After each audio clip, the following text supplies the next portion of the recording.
Supreme court తీర్పు ఒక్కటే దేశంలో పెద్ద డ్రామాకు కారణమైపోయింది. తీర్పు ఏముంటుందో కూడా చదవకుండానే కొందరు సెలబ్రిటీలు oh my god doggy lovers rise and protest మోడ్లోకి వెళ్లిపోయారు. తీర్పేమంటే ఢిల్లీ ఎన్సీఆర్ పరిధిలో వీధి కుక్కలను సురక్షితంగా ప్రత్యేక షెల్టర్లలో ఉంచండి, రోడ్ల మీద తిరగనివ్వకండి అంతే. కానీ వీరి రియాక్షన్ చూస్తే సుప్రీంకోర్టు ఇవన్నీ ఎగుమతి చేసి మంగళహారానికి పంపించాలి అన్నట్టుంది.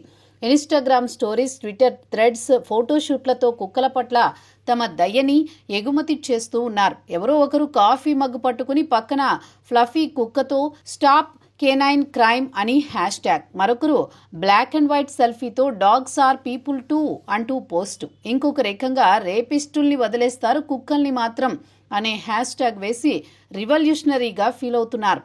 ఇళ్లలో పెంచుకునే కుక్కలకే ఈ స్థాయి జాగ్రత్తలుంటే వీధి కుక్కల పరిస్థితి ఎలా ఉంటుందో అందరికీ తెలుసు.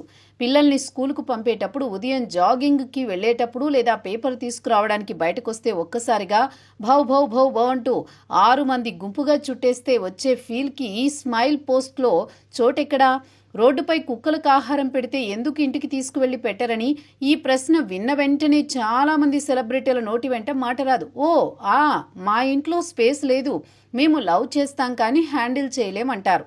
ఇంకొందరు ఫ్లాట్స్లో పెట్స్ అలౌడ్ కాదు ఇలా సమాధానమిస్తారు. మొత్తానికి వీరందరికీ కుక్కల మీద ప్రేమ ఉంది కానీ రిమోట్ కంట్రోల్ ప్రేమ, దూరం నుంచే ఫీల్ అవ్వాలి. ఈ డాగ్ డ్రామా చూస్తుంటే వీధి కుక్కల సమస్య కన్నా వీధి సెలబ్రిటీల సమస్య ఎక్కువగా ఉంది అనిపిస్తుంది.